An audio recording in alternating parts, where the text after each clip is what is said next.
France Maghreb 2. Je crois qu'on va aller du côté de Bordeaux à présent pour rejoindre donc Madame Laïla Hachi qui est sénatrice. Elle est avec nous. Bonsoir Madame. Hop, voilà. C'est en direct, voilà. Allô? Madame Laïla Hachi, bonjour. Bonjour monsieur. Bonjour et bienvenue sur France Maghreb 2. On est ravis de vous accueillir. Alors, à plus d'un titre, parce que je sais que vous avez connu Feu Brahim Hasmail, qui est un des fondateurs de la radio. Oui, effectivement, c'était un homme remarquable, un humaniste que la société a perdu. Ouais. En tout cas, on a le plaisir de vous recevoir ici à la radio, qui a été cofondée avec Brahim Hasmail.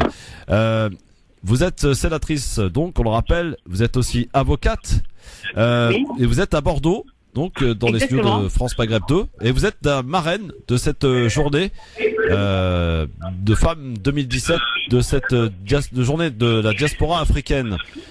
Pourquoi avoir été à Bordeaux? Exactement.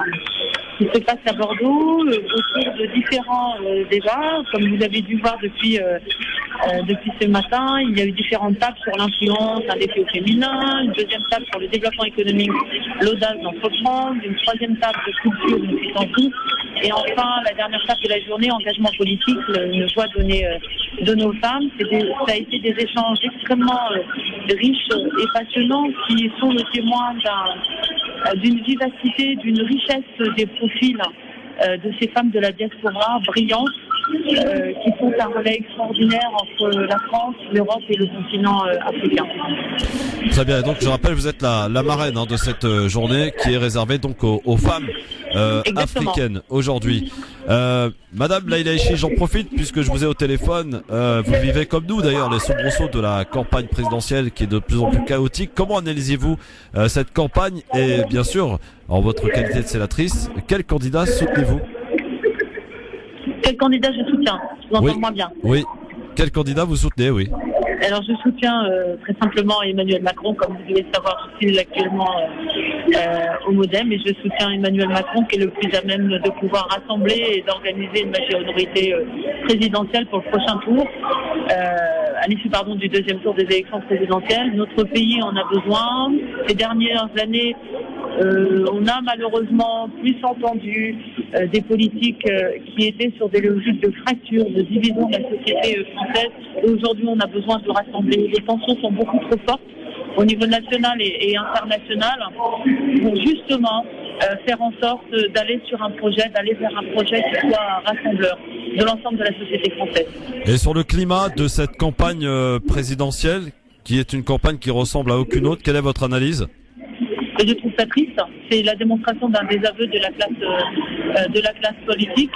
Les débats sont honnêtement pas à la hauteur des enjeux de la présidentielle d'un pays aussi, d'un pays comme la France. Il y a eu une défiance qu'on n'a jamais connue sur le climat des affaires. Encore une fois, peut discréditer la classe politique, ce qui n'est pas bon. D'une manière générale, parce que notre société a aussi besoin de sens.